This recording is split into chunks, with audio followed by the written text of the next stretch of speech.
Welcome to the walkthrough of Problem 10 from the practice problems of Unit 2.2 about mitosis and meiosis.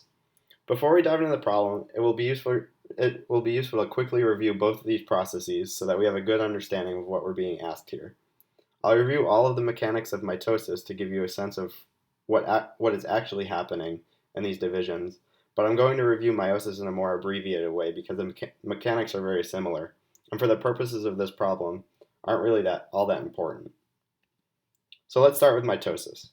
Mitosis is essentially the process by which a cell creates an identical copy of itself. Preceding mitosis, the cell is considered to be an interphase, where it's growing and preparing to divide. During the S phase of interphase, each of the cell's chromosomes is duplicated. The cell then enters the first phase of mitosis, prophase. During prophase, DNA starts to condense into what are now called chromatids, and the nucleolus disappears. You can see in this diagram that because each chromosome was duplicated in S phase, each chromosome now consists of two sister chromatids, each with identical genetic makeup.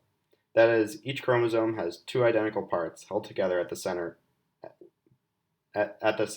which we call the centromere. We can also see that the spindle fibers are forming. These are the group of microtubules that organize to move the chromosomes during mitosis. They would actually move the chromosomes around and cause the division. In late prophase, or prometaphase, the chromosomes become fully condensed, and we can see the nuclear envelope beginning to break down. The spindle is also much more organized and begins to move toward the chromosomes, each beginning to connect with some of them at their centromeres. A quick note about counting chromosomes. If you're ever confused about the number of chromosomes in a cell, because I know it can be confusing, all you have to do is count the centromeres. Chromosomes consisting of two sister chromatids as well as non-duplicated chromosomes both count as one chromosome. So don't get confused if there are two parts to the chromosome. It's still just one chromosome. So this cell has 4 chromosomes, boxed in red here. Each consists of two sister chromatids, one of which is outlined here. This can get confusing when DNA has been replicated, but just remember one centromere equals one chromosome. After prometaphase, the cell enters metaphase. In metaphase, the chromosomes line up along the metaphase plate, assisted by the spindle fibers.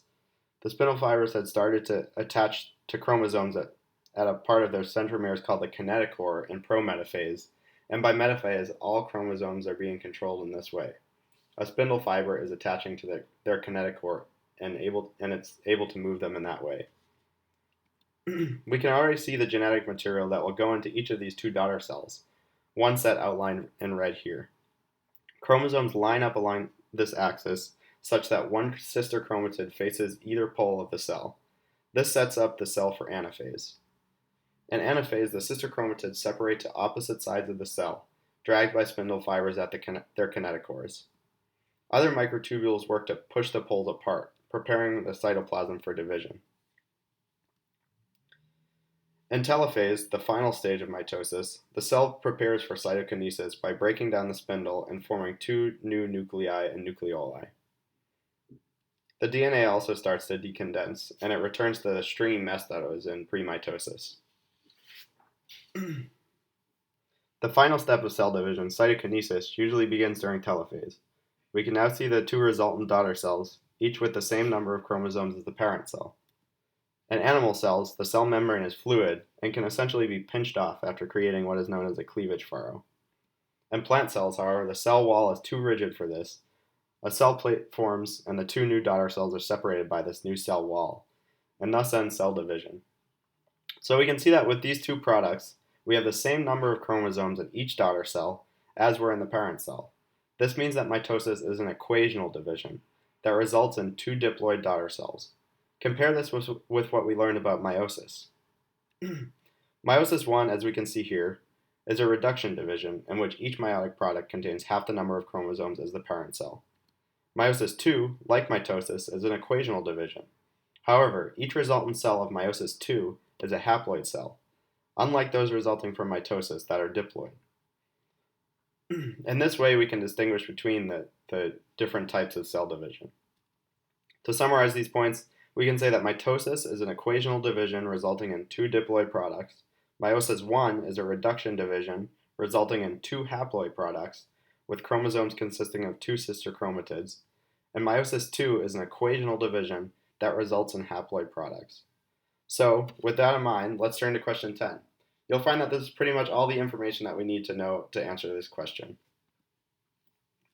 Question 10 reads, the plant Pluribus unum is diploid and 2n equals 4. There are one long pair and one short pair of chromosomes in Pluribus unum plants.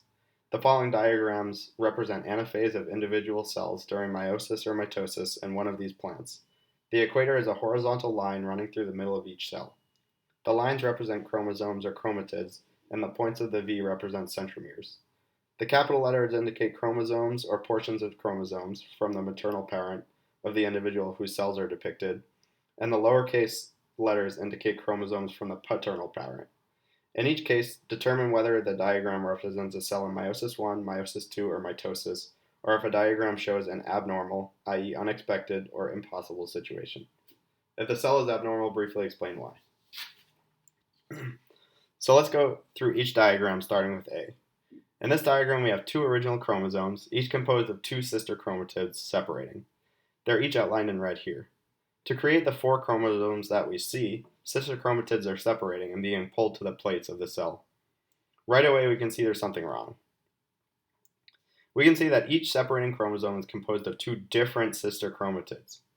Taking the long chromosomes as an example, here outlined in red, each of those sister chromatids came from the mother, but they are composed of different genes from that mother. One set of genes is labeled A and the other labeled B.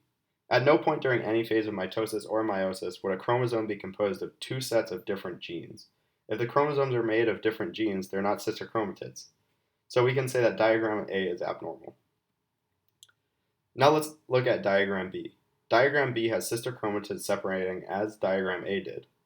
The original cell had 2 chromosomes consisting of 2 sister chromatids, and they've begun to separate. Each is outlined in red here.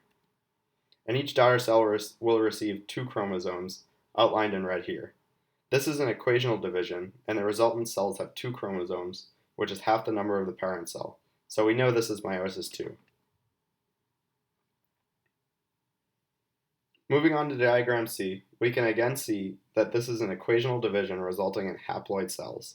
So we can automatically say that this is meiosis 2 again. But this time, one chromosome consists of genes from both the mother and the father. That's okay. This is just an indication that crossing over has occurred in meiosis 1. In crossing over, homologous chromosomes join up at the metaphase plate during meiosis 1, and genetic material is exchanged between the two. So in this situation, the long chromosome underwent crossing over, and each of the homologous chromosomes is now a hybrid of the maternal and paternal chromosomes. Now let's look at diagram D. We can see in this diagram that 4 duplicated chromosomes are separating to form 2 cells that have 2 chromosomes. This is a reduction division, so we know it's meiosis 1. Looking at diagram E, we see that the sister chromatids of 4 duplicated chromosomes are separating to form 2 daughter cells with 4 single copies of the chromosomes each. That means this is an equational division, and it results in 2 diploid daughter cells. So mitosis is being demonstrated here. Looking at diagram F, we can see right away that there's something that doesn't look right. Each chromosome has 4 copies each. That is, there are 4 big A's, 4 little a's, 4 big B's, and 4 small b's. And at no point during any of these divisions is the genome quadrupled in any of these cells. So this one's definitely abnormal.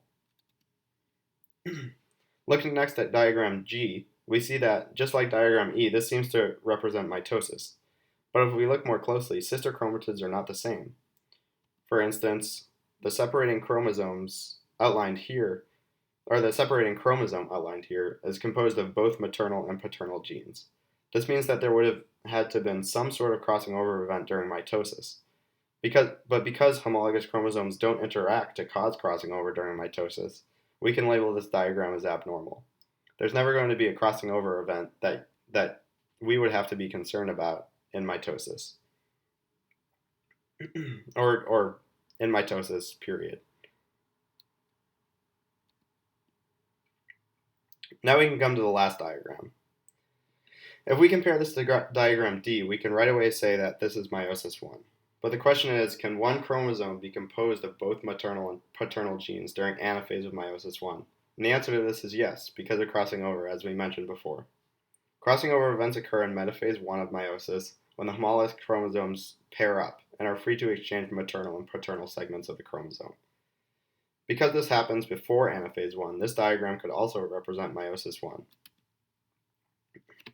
So from this exercise, we've learned that determining the stage of cell division a given cell is in is really easy if you just keep in mind which divisions are reduction divisions and which are equational. Knowing this and the haplodiplo state of the products will allow you to recognize the stage of almost any dividing cell. I hope this helps, and thanks for watching.